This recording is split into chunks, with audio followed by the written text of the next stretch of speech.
அது காவல்துறை இன்று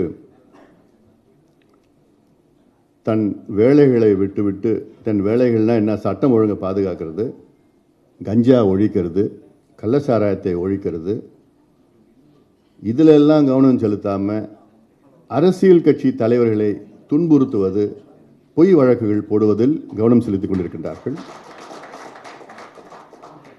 தமிழ்நாட்டில் கடந்த மாதத்தில் மட்டும் எத்தனையோ பெண்கள் பாலியல் வன்கொடுமைகளுக்கு ஆளாக்கியிருக்கின்றார்கள். 6 பேர் சேர்ந்து பலாத்காரம், 5 பேர், 3 பேர், கல்லூரிகள், பள்ளிகள், குழந்தைகள் 5 வயது 7 வயது. கேட்டால் காவல்துறையில் இது தனிப்பட்ட சம்பவம், நாங்கள் அங்கே போய் எப்படி இருக்க முடியும்னு ஒரு சொல்றதே அசிங்கமாக இருக்குது. அப்படி தமிழ்நாட்டில் ஒரு மனநிலையை உருவாக்கணும். இதை எவனா செஞ்சானா அவன் முடிஞ்சு போச்சுன்னு அர்த்தம். அந்த பயம் வரணும், அது காவல்துறை செய்யணும். இதை விட்டுட்டு எவனோ ஒருத்தன் கேஸ் பண்ணினாலும் அவனு மத்திய பிரதேசத்தில் போய் தேடிட்டு வரான். ஒன்றும் இல்லாத கேஸ், அது ஒன்றுமே இல்லை. இப்போ அன்னைக்கு எங்கள் கட்சிக்காரங்க ஒன்றுமே இல்லாத கேஸ் மத்திய பிரதேசில் எங்கள் உத்தரப்பிரதேச கோயிலுக்கு போனான். இங்கேருந்து ஒரு டீம், ஸ்பெஷல் டீம், அவனா தீவிரவாதியா?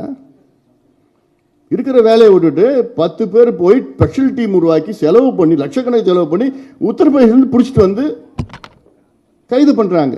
3 நாள்ல வெளியில் வந்துட்டான். அது வேற கேஸ் இருந்தா தானே.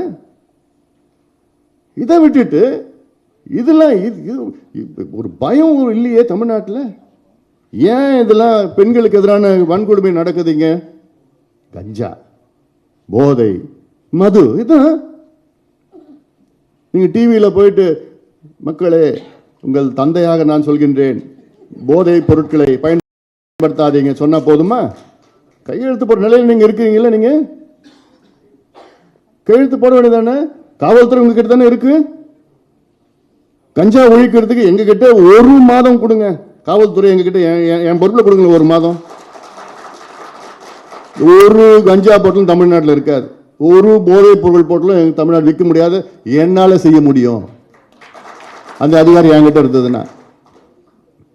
மது குறைங்க, ஒழிங்க, கடையை மூடுங்க. கடைன்னா ஒரே நாளில் நான் மூட சொல்லலை.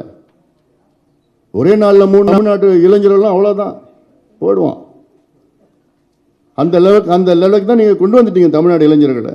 இதுதான் திராவிட மாடல். மது இல்லாமல் இருக்க முடியாத தமிழ்நாட்டு இளைஞர்கள், இதுதான் திராவிட மாடல். குடிக்காமல் இருக்க முடியாது அவனால். அது கொஞ்சம் கொஞ்சமாக போட்டு ரீஹாபிலிட்டேஷன் சென்டர், மறுசீரமைப்பு, மறுவாழ்வு மையங்கள் எல்லாம் போட்டு இது நிறைய பிளான்ஸ்லாம் இருக்குது. இதில் நீங்கள் கான்சன்ட்ரேட் பண்ணணும். வேணா அந்த பயம் போயிடுச்சு. இந்த யார் வேணா இதை வேணா பண்ணிட்டு போயிடலாம்.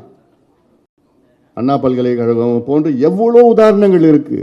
கடலூரில் கூட நம்ம பொருளாளர் சொன்னாங்க இதே ஒரு சம்பவம். கடலூரில் நிறைய வெளியில் வரமாட்டுது, பயப்படுறாங்க, குடும்பம் பயப்படுறாங்க.